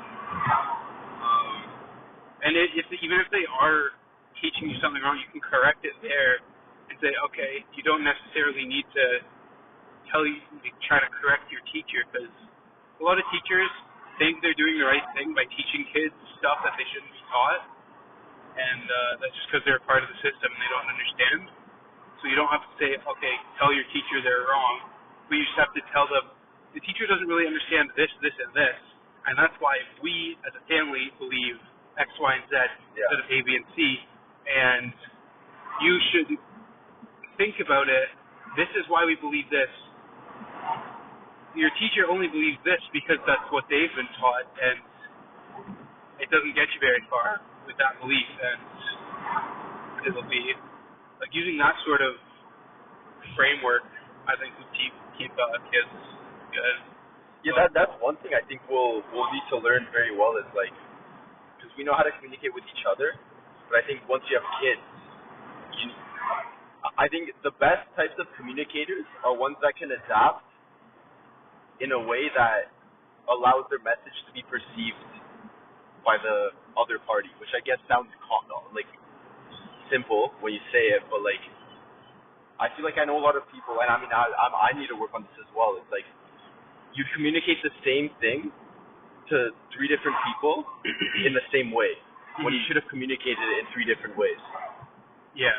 So I think, like, with kids, that would be a very good way to get the message seen, because obviously you need to adapt your way of communication and thinking.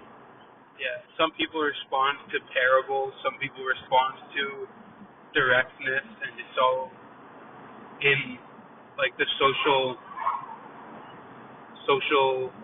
like intelligence of being able to tell who needs to hear what and in what tone and all of that sort of thing. But yeah, so it's crazy talking about kids. Yeah, right. I mean, one thing that I always knew, because my sister would always tell me, I mean, my sister would say that I would be like this when I was younger, but I would always talk about wanting kids even when I was a kid. So, like, I always knew I wanted them. Lack of a younger sibling. Yeah, I guess so. Yeah, because I was the youngest. Yeah. But like, did you also feel that? I don't think I ever really thought about it until the last few years when I was like, absolutely, that's really all you have to live for, in my opinion, is Kids, yeah. kids, and creating not generational wealth, but generational intelligence and generational well-doing. just like passing all of your values and strongest traits to the next generation instead of just passing money down. Yeah, well, yeah, because if you think you're a good person, and obviously that's the goal to become, or to continue The best you can be. yeah, then I want to continue those into my kids, and then hopefully, because then they can exhibit even more change throughout the world.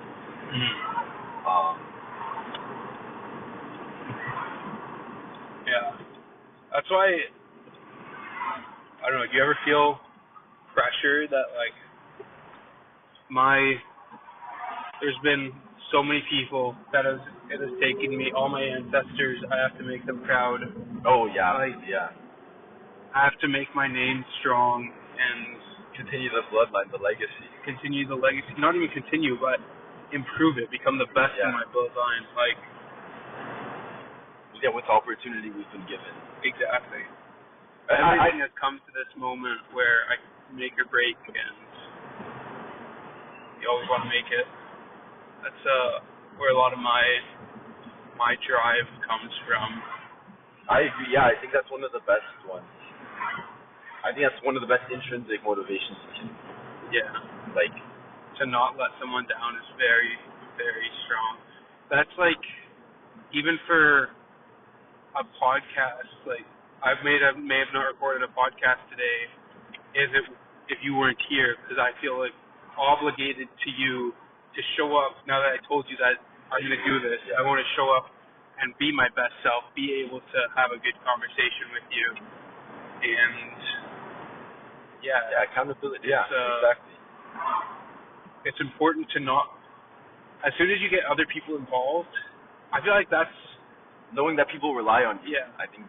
Knowing that people rely on you and you don't want to let someone down that you care about is a very big stick to. That's like sort of chasing the carrot and stick. That's a good thing to run away from, is letting someone down that you care about deeply, and even just letting someone down that you don't care about. It's just not a good feeling to let someone down. You always want to live up to your word, get a reputation for integrity. Yeah, I think that's one of the, like, man of your word, yeah. Because I think that's, like, for fathers, that's the biggest motivator. Like, knowing you need to put food on the table and provide for them, I don't think there's anything more motivating than that. Knowing you have, like, kids relying on you. Absolutely. What's your sort of relationship with religion right now? You want to walk us through your path? Yeah, so I was, so my parents are both Christian Orthodox, which is the main religion in Romania. I actually just learned recently that Romania is the most religious country in Europe. I think it's like 87% of the country is Christian. Wow. So yeah, it's a very big thing in Romanian culture. Like, even if you go in, like, even the smallest towns, they all have a church in the middle. The bigger cities, you have a church within every kilometer, which, I mean, they're beautiful, and I like seeing it. So that's why I love going back home. Mm-hmm. And I think if I'd ever get lost in life, I think going to Romania, even for like a month or two, would help ground me back again. But coming back to the religion, so both my parents were Christian Orthodox. I grew up going to church every weekend. I was actually an altar boy when I was younger. Yeah. So I really enjoyed that. I mean, obviously, as a child, you only understand, but like, just being able to go behind the wall with the priest was very cool, and I think that also solidified my faith a little more, as much as you could be when you're 8. But I always went to Sunday school, and I read like the kids' Bible. So yeah, I'd say like I grew up in the faith. My dad would always make sure to go to church every weekend, so I tag along as well, like with my mom, and tag along. But then I'd say when I got to like 13, obviously that's when you're navigating through life. Religion's not at the top of your mind, or at least it wasn't the top of my mind. So there was a period of maybe 5 years from 13 to 18 where I was that from like questioning it and kind of not really having answers, or was it not even just that, no. a Like, separation of separation. focus? Yeah, like it wasn't even that I questioned it. Just like there was no time to think. Like we started high school. There's so much. Like it's a new world that expanded. You have to navigate through that. Also, school, grinding to get into university. Like, it was just I didn't think about it as much, and I guess I didn't place as much of an importance then, which I realized I should have. But obviously, I was 13, so I guess you live and learn. But and then I got to 18, and then I started. I think that's when people. I mean, maybe you agree with this, but that's when you start thinking more about like spiritually, like what your purpose is in life. I know we had many like late night talks with our group, talking about like what is the purpose of life and all that. And I think that's when you start to become more mature in your mind, and you start to question these things, like what am I here for? What am I on this earth to do? What is the meaning of life? Like questions like that start to come up more. Mm-hmm. So then I started getting more into religion then, and then a little bit of heartbreak also helped me bring me closer to God. And then I started reading the Bible for the first time out of my own volition, which I think was even more impactful because I didn't do it because someone told me to, but I get the help that I grew up in it, and it was something that I could come back to instead of it being a new thing. But yeah, so then I started reading the Bible, and then I'd say since then, now I'm 20. Now I'm much more invested. I'd say the faith is a big part of my life, but obviously I'm not satisfied with how religious I am even now. Like I feel like I'm still, not imposter syndrome, but like sometimes I think like, am I doing enough? I should be reading the Bible more. I should be praying more. Mm-hmm. But I also think that's a good step, like to want to do that. So Yeah. that's where I'm at right now. I still haven't fully finished the Bible, so I wanna. That's one of my big goals for this year. Mm-hmm. But yeah, so that's where I'm at right now. I'd say it's a big thing, and obviously with school, there's no Romanian church nearby, which could be said as an excuse, but I think there's a Ukrainian one, so I might go to that. Mm-hmm. But when I'm on co-op, I go more often, and next co-op term for sure, I'm gonna make it like a priority to go to church every weekend, every Sunday. It's really cool. Yeah. I know you. So you finished the Bible. Yeah. Recently. So how was I mean, maybe you go through your religious Yeah. So I'm adventure. quite similar, but it's a little different tidbits here and there. Yeah, I grew up in a Protestant church, a CRC to be exact, a Christian Reformed church. So it's a bit of a different experience. I have stayed at the same church my entire life until I left university, and then had to go through the process of figuring it out for myself. But yeah, during Sunday school and all that, I would be like listening to a story. Oh, cool story, bro. Let me get back to my thing. Yeah, it was always sort of, I never really understood why it was so important.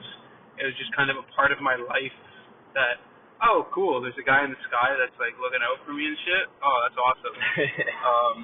I'm gonna just keep doing my thing. Oh, don't kill people? Good to know. And I never really took it all too seriously in terms of sort of acting it out. I would always just act with the group instead of maybe doing what's right, because everybody lies and everybody does sin, and if you see someone else doing it, it kind of cushions the blow of oh, this person, everyone else is doing it, I do it, not so bad. Yeah, when you're literally just mimicking everything you see. And so I would always be involved in any summer camps I was going to was Christian summer camps. So it's always been there, but it's always been like a back burner. Oh, I'm going to summer camp. I'm going to do some water sports. Oh, there's a chapel here. That's pretty cool, but I'm here for the good time. Yeah, for the fun.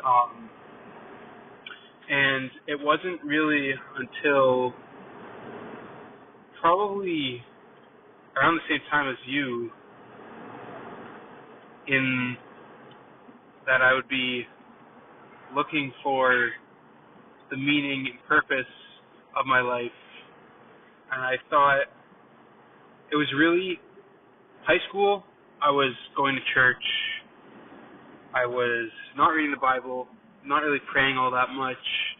It just wasn't really a big priority in my life to think beyond my daily menial tasks and think, what am I doing this all for? What's the meaning? And then when I got to university, I kind of was so enthralled in the partying that I could be doing that I wasn't focused on the church at all. And I was just really wanted to get into partying, meet some new people, start drinking, drugs, have fun. And I just quickly learned that is not fulfilling whatsoever. I'm not having fun doing this. I mean, it's not even really quickly. It took me almost a full year. And then I was like, man, this is just not for me. This feels super wrong and degenerate. And so But I think going through it the hard way is the best way to learn. Yeah. I wouldn't say But that's not something you would wish upon your kids to go through it the hard way. True. Like, looking back, I'm like, my parents warned me about this. And I've been told, listening to stuff on the internet, this is not going to fulfill me. And yet I still had to try it, and I still had to get kicked on my ass and feel just completely empty inside with what I was doing. And that brought me closer to a relationship. And then I started watching a lot more videos online and questioning it a lot more. And I still haven't really talked to any scholars directly.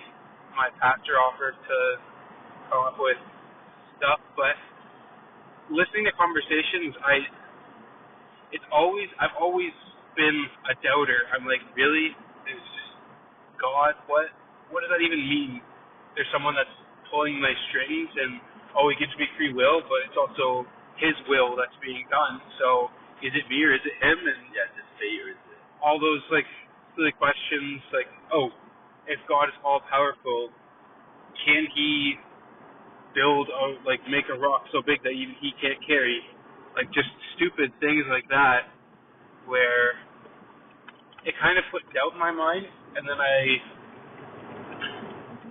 I'm not even sure if I am truly a believer or if I'm just going through the motions, if you know what I mean. But I think it definitely is true, regardless of what your level of belief is. If you do all the actions that live by the principles that are brought forth in Christianity that I've learned, I'm going to live a better life. And it brings you comfort knowing that, someone's died for my sins, that I don't need to carry the burden of my failures with me, and I can cast them upon Jesus and all that sort of thing. And it's so many people believe so many different things about it. I think it really just comes down to values. It's how you live your life and the community that comes with the church and all of that sort of thing. And I could be even thinking about that wrong. Maybe it is that there's a God out there and Jesus did come and He did die and He did rise from the dead, defeated the death. But also it may just be 2,000 years of a story being sort of concocted to give you the right principles and values to live by, regardless of whether or not. Bad either way. Yeah, and it definitely comes back to the ignorance thing. I am so bloody ignorant, and I believe everyone else is. Everyone claims that they've got the answer, they've got it all figured out. I just feel incredibly lost and confused as to what exactly it all means. All I know is I feel a lot better when I'm in prayer. I feel a lot better when I'm reading the Bible and learning the principles and applying the principles to my life and all of that. It just feels more fulfilling, and it feels better in my life to have it than to not. And so, does that mean that I believe in God? I don't know. I mean, I think, because I can relate to that completely. Like, that was one thing that's been fun. Because I feel like we're very logical, rational people. Yeah. Scientific as well. So it's kind of hard. It's like, without proof, per se, it's hard to, like, is it truly there? But I think for me, what helped, and just relating to what you said, the fact that when you're in prayer, when you're reading the Bible, you feel good. And that may be just because you know in your, like, mind that, oh, this is a good thing that I'm doing. So that's why you get a sense of good feeling. But it also might be because deep down, like, you're in the presence of the Holy Spirit of God. Because for me, like, I think for me, what helps me get over that, I haven't fully gotten over that thinking. That's still something I question. I'm like, am I truly, like, I think it would be more ignorant not to be, like, doubtful than to be heavily doubtful and not. But I'll tell you one experience that I had was, like, when I finally started reading the Bible, and then I would say some prayers, or, like, I would just look at some quotes throughout that I just liked, and I'd write them on, like, sticky notes, and just put the sticky note on my desk, and then I just read them in times of weakness, I guess. Like, there was some times when I'd say that prayer, or, like, even just saying, like, I love you, Jesus, like, I would feel goosebumps, like, and, like, just feel something, like, in my soul that I can't explain. And I know this is anecdotal, but, like, feeling that feeling, like, I could just tell in my brain, I'm like, yeah, it's true. Yeah. And once I had that feeling, it's like, obviously I still have times of weakness where I question it. Yeah. But I think for me, I hold on to that fact, and I always go back to, I'm like, yeah, I can just tell. Yeah. In my own, and again, I'd rather be in it than not be in it. So. Yeah, I don't see any alternative to like true living that would be fulfilling, and it's maybe it's cowardly of not putting my head all the way in and sinking like my teeth in. So okay, this is what I believe this 100% with like the full vigor of everything, you know what I mean? And being kind of like really skeptical and on edge and questioning everything and all that, but that's just where I'm kind of at right now. I definitely have to get back into the readings, and I think the Bible is a beautiful book, and that's one of my pillars of learning is when I read the Bible, I was like, there's a lot of insightful stuff in here, and I think I'm going to need to read it again because there were some days I did a sort of quote unquote challenge where okay, I'm going to read at least 30 minutes every day. Okay, I'm going to read at least 10 pages every day. And so sometimes I was just going through the motions of reading, but I wasn't really understanding, wasn't really fully immersed in it. Yeah. And I'll definitely have to go through again. I mean, I also think it comes back, like, I feel like we're truth seekers. And at one point I'm like, everything points to him being the true God. But then I'm like, there was still a part of me, and there's still, I don't know if there still is, but this was a problem I was facing, and it's like, how do I know for certain? Do I want to put everything into this one bucket when I don't know for sure? Yeah, for sure. That's definitely, that's like the easiest seedling of doubt to come in is, do you really want to put all your eggs in this basket? Like, what if you're wrong? What if you're wrong? What if you're wrong? Yeah, exactly. It's all what if, and all I know is that, another thing that's always like sort of bothered me as well is the fact that there is so many different religions that all have their ways that they think needs to be done, and there's so many people in so many different camps that, okay, I was born into this one. I'm fortunate because it does feel fulfilling. It does feel nice. But what if it's one of these other ones? All these people are all in on their thing.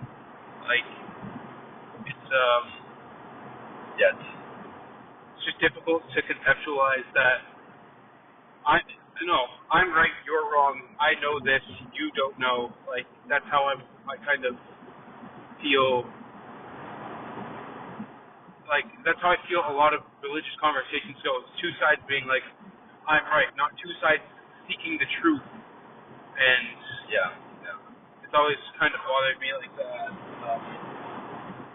Well, I will say for that, like, I have a couple Muslim friends. I'm not extremely close to them, but, like, I respect the fact that they're, like, I can tell that they're true believers of their faith, and they're good people.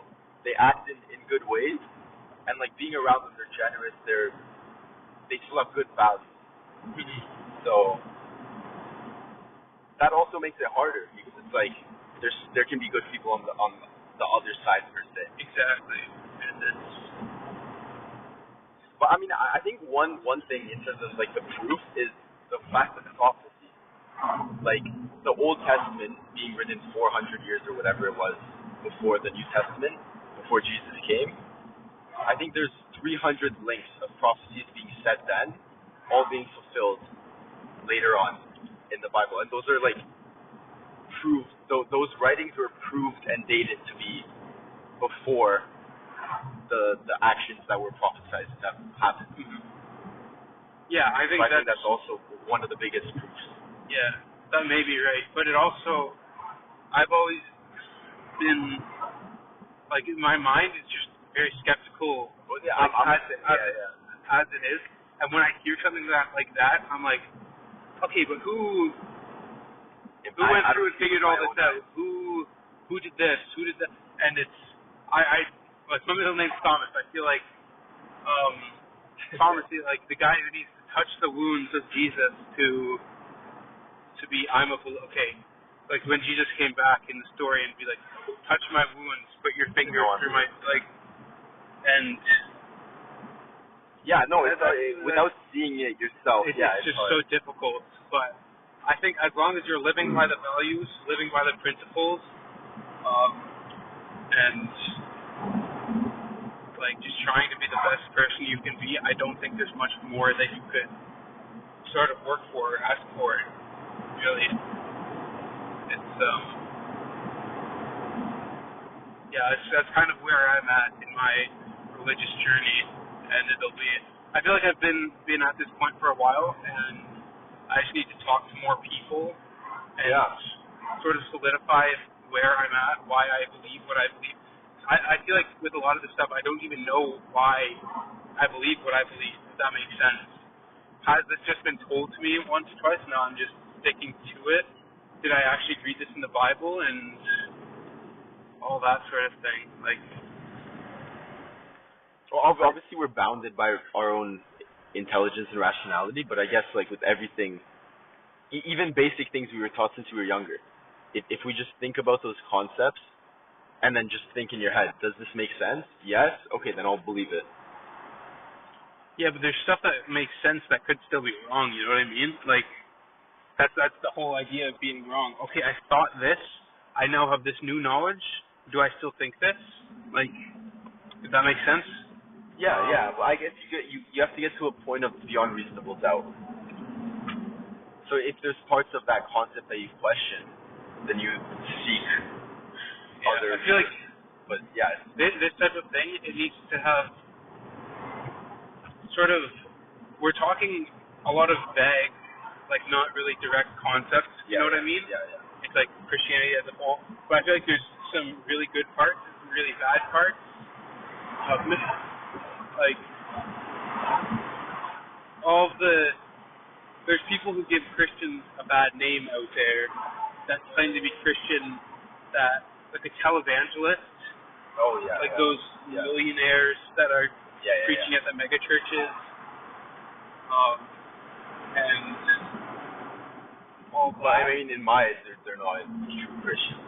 They're just but who are we to judge too? At the same time, that's another thing that I've struggled with is we are all made in the image of God. Who are we to judge others? But at the same time, there's stuff that I've seen that I'm like, God, how can I not judge this? Like, please, like. Yeah. Well, there's still free will. That's why murder, rape, bad things still exist. Yeah, it's which is, I guess, just a big. I think. Yeah. I mean, I guess that's what our life is for. Maybe we'll never figure it out, but at least we'll find a better answer over time.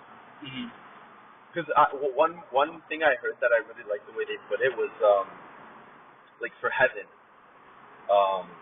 and I'm pretty sure we have the same belief of heaven, like Protestant and Orthodox, but the way they described it was that, like, given that we have free will, it's kind of like a test in your life and a filter that, like, God only wants, like, the truly good individuals to surround him in heaven. So that's why we are given free will, to see how you use that free will in a way.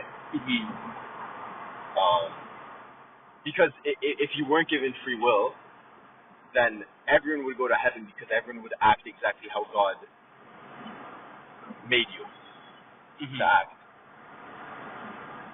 So it's kind of like a way to see how people act with the power they're given. Yeah. I don't know how I feel about heaven as a sort of concept. It's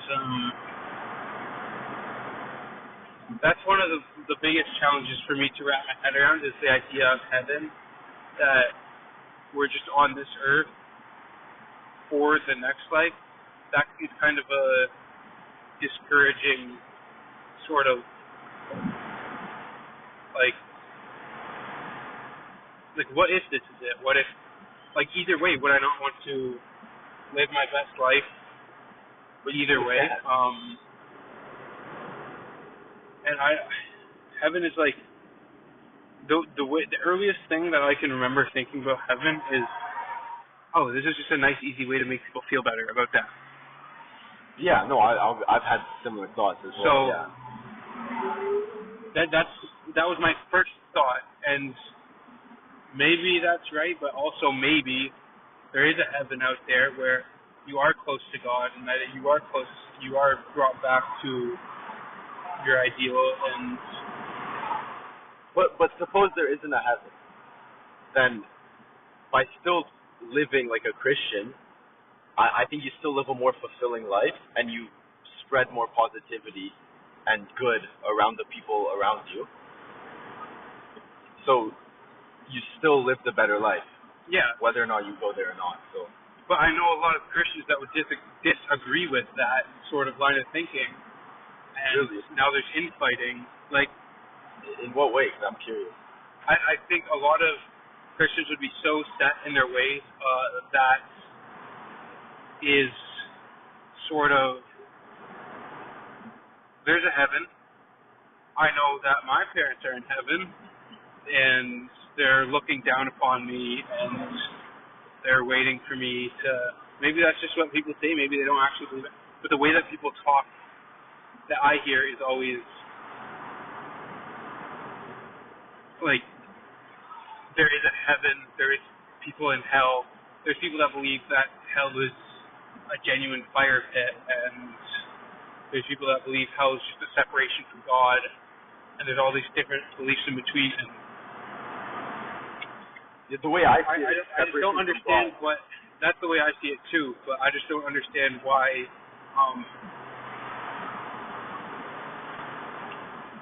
I don't know.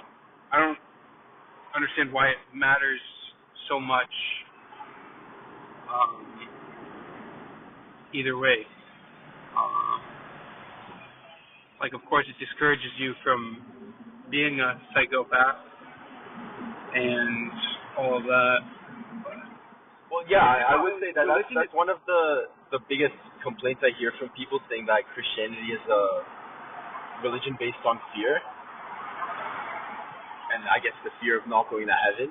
Yeah. But if you think about it, fear is one of, if not the biggest motivator for humans. Mhm. So Yeah, it's maybe that's built in. I guess it might be a cyclical definition, but the reason why it's built on fear, if you choose to believe that statement, is because there would be no other way to genuinely get people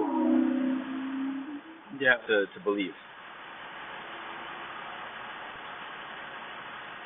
Yeah. It's this conversation really, I don't know, you've just revealed my ignorance to a lot of stuff that is just, I don't really know what we're even told to believe versus what is told through, like, what I've picked up versus what I've been told versus what is written. I just feel very ignorant in general, and I have to deepen my. I think it'd be cool to have some religious sort of scholars on to discuss. Yeah, and I was gonna say, I think if we talked about the same topic in 6 months or even in a year, We both it'd be curious to see how our perspectives change. And I feel like it's also not really fair to talk of Christianity as a whole instead of like specific values and verses and whatever else. You know what I mean? I don't know. I feel like a lot of this conversation has been very vague. But I think we know what we're like. I know what you're saying, but I think we both know what we're talking about, right? Like, or at least I feel like. Sort of, but I'm sure that we both have a different conception of what do you think God truly is? Like, we both have exactly. That's a tough question. We both have a different understanding of what God is. We both have a different understanding of what prayer is. We both have a different understanding. Like it's. We can talk about that. Yeah. Now to update the viewers. We are on the way. We're getting pretty almost close. Home, yeah, so maybe not. Maybe not now, but that's what I feel like a way to improve our conversation would be talking about more definitions and defining stuff than to talk about to talk about Christianity is this, Christianity is not this, and that sort of I agree. thing. Because I feel like we are talking in a lot of vague sort of terms that are. We might think we're both on the same wavelength, but not really. I see what you mean. I agree. Yeah, we should. But I do think it's still good to. I don't think it's bad conversation. I think it's good to, even if it's meta topics. Yeah. Because I guess you can go top down or bottom up, and we're kind of going top down right now. But I do think it's good to siphon down. Next time. Yeah, it's definitely showing us both what we don't know. Yeah, this has been I would say a pretty great first podcast. Phenomenal. I'll be sure to get this uploaded. Thank you for having me. It's been a pleasure. Of course. Where would people go if they want to talk to you? Hit you let me plug my Instagram. Alex.Fatu. That's it. And maybe on LinkedIn. Yeah, hit me up on LinkedIn if you got co-op. Even if you see this in 4 months, I'm always searching for work. The hard worker. Hard worker, motivated. I mean, if you're getting to this point, I'm sure you know enough about him to. You want to get him doing something? Software engineering, consulting. I'm open for anything. Data science. But anything you want to leave. If you had 60 seconds to leave the world with something, what would you say? I'll give you a second to think. Give you a second to think. It could be back to religion, life, philosophy, news, anything you would like to. I think the biggest thing, because this is the first thing I can think of, is just be a kind person. I think be like a kind, generous person. Don't care what people think. And I guess I can relate to it. I want to see this back in a couple months and see how I would change. Mm-hmm. See what I'd say then, and then see what I think of what I'm saying now. Sorry, that sounds very confusing. But, yeah, I'd say just be a kind person. And I think some questions for myself is, I wonder how I'm going to be in the future in terms of my faith. And I do hope that compound idea we were talking about, I do get very excited thinking about that. So Me too. I do hope that happens, and I'm curious to see what happens in the next 5, 10 years, 15, 20. Yeah, big time horizon. Maybe even in 30 years, but the compound's happening. All right. Oh, yeah. It's been a pleasure. Signing off. See ya.